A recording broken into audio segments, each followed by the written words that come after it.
और प्यारे बच्चे, जैसा कि आपको मालूम है, आप ही के लिए जूनियर के 6, 7, 8 के स्पेशली बच्चों के लिए हम ये वीडियो बनाते हैं ताकि बच्चों की जो बेसिक चीज़ें हैं गणित की वो तैयार हो जाए।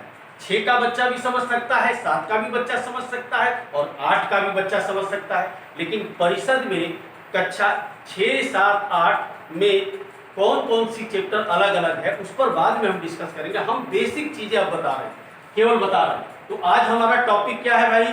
त्रिभुज। कैसे त्रिभुज बनता है, पहले आओ बच्चे हम इसको देखें। मान लो ये मैंने आपको बताया था कि ये 3 रेखा है। अब तीनों रेखाओं को एक साथ जब मिला दोगे तो क्या बन जाएगा? त्रिभुज बन जाएगा। कैसे? तो ये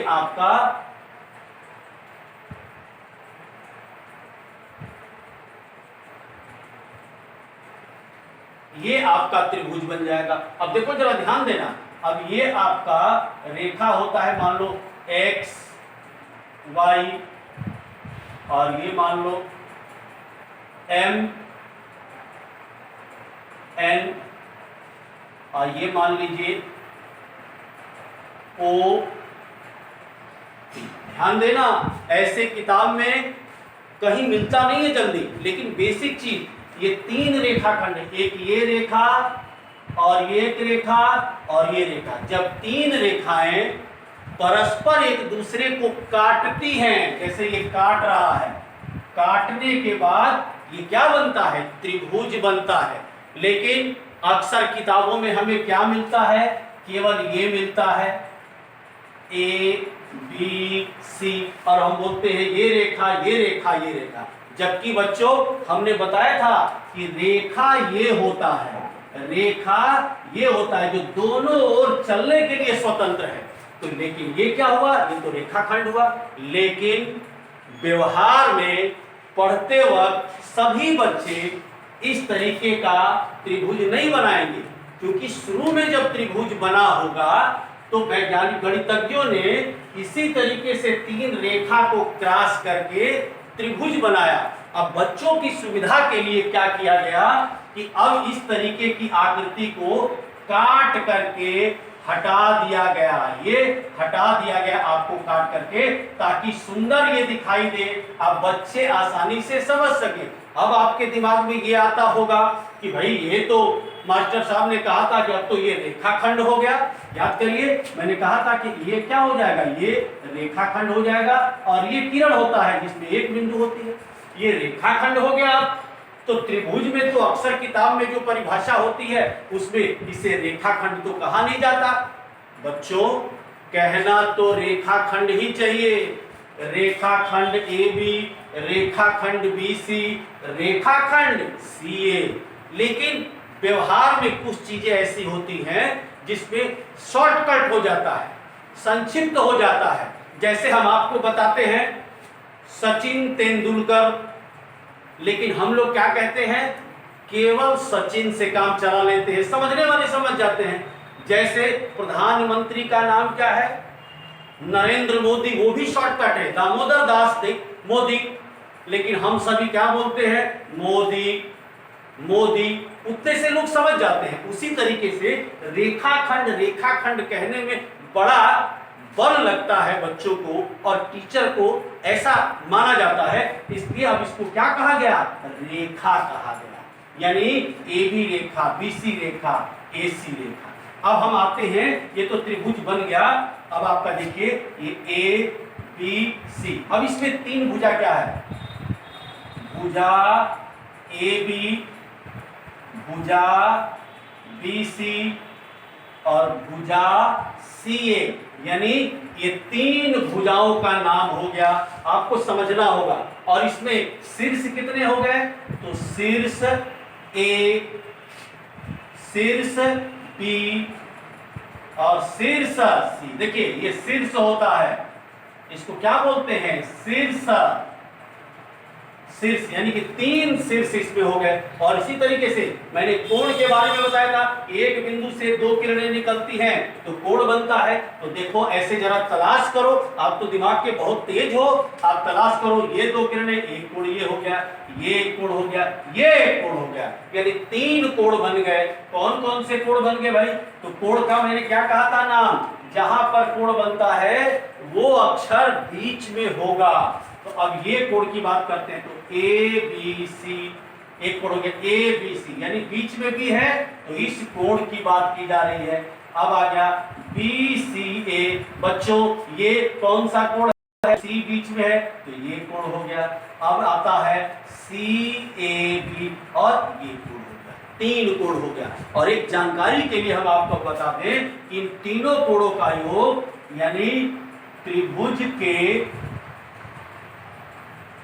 तीनों कोणों का योग 180 अंश होता है। इसको हम आगे सिद्ध करेंगे कि त्रिभुज के तीनों कोणों का योग 180 अंश कैसे होता है, यानी इसको जोड़ते हैं ए बी सी और बी सी ए और सी ए बी बराबर 180 अंश, यानी तीनों कोणों का योग 180 अंश होता है।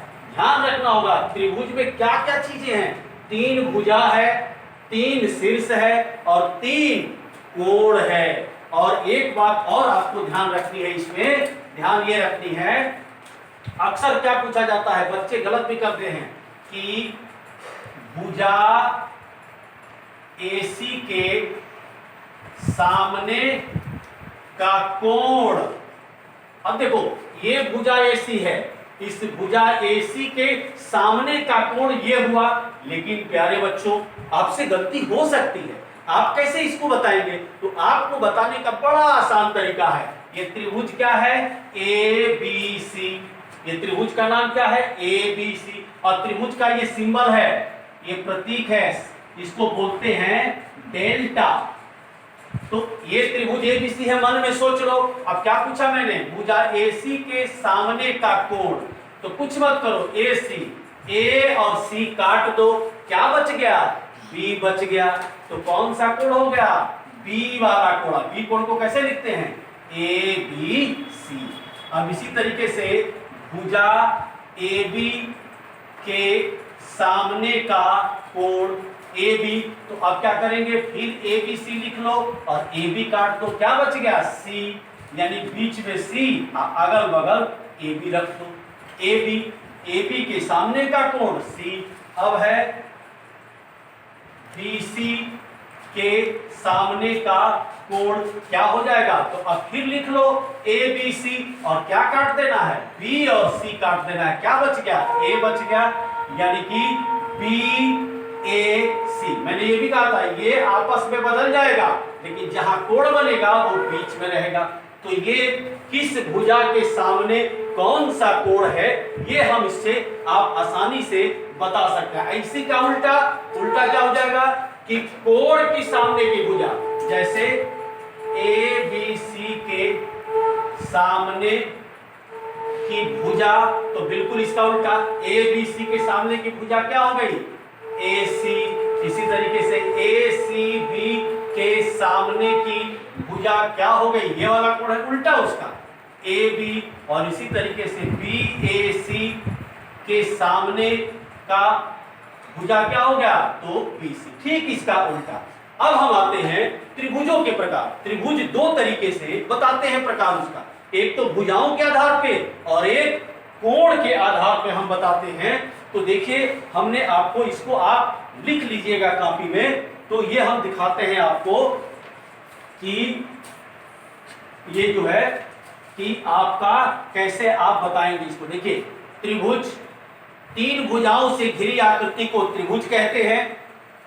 ये दिखाई दे रहा होगा बच्चों आपको?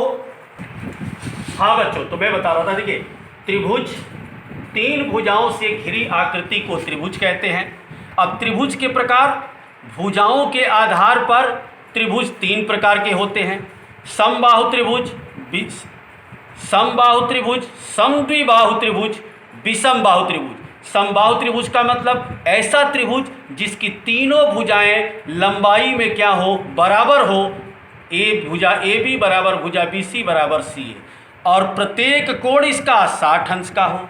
समद्विबाहु त्रिभुज, इसका मतलब ऐसा त्रिभुज जिसकी केवल 2 भुजा बराबर हो। देखिए ए बी और ए सी ये दोनों बराबर का चिन्ह लगाया, यानी 2 बराबर है।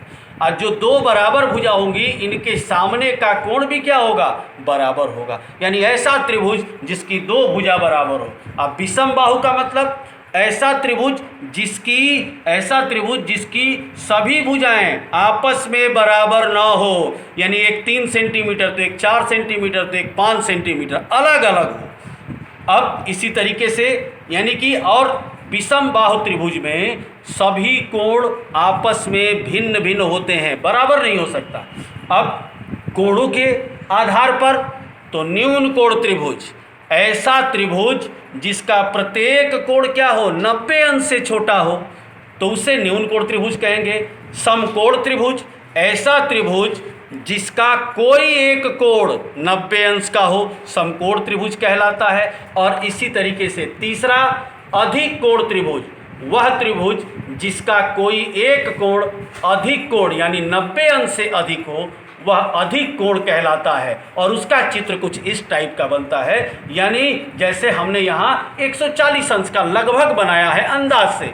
तो ये याद रखना कि त्रिभुजों के प्रकार कैसे होते हैं, तो एक तो भुजा के आधार पे और एक कोण के आधार पे होता है। भुजा के आधार पे 3 प्रकार का और कोण के आधार पे भी 3 प्रकार का। इसको कॉपी में आप नोट कर लेंगे तो आपको और बाद में दोहराने में अच्छा लगेगा। ये वीडियो अगर आपको पसंद आया हो, किसी को भी जो भी देख रहे हैं, तो इसे ज़्यादा से ज़्यादा बच्चों तक पहुंचाने का कष्ट करें और इसे सब्सक्राइब करें, ताकि हमें लगे कि आपको ये वीडियो पसंद आया है। सब्सक्राइब करने के लिए मेरे फोटो पर आप क्लिक कर देंगे तो सब्सक्राइब हो जाएगा। बहुत बहुत धन्यवाद।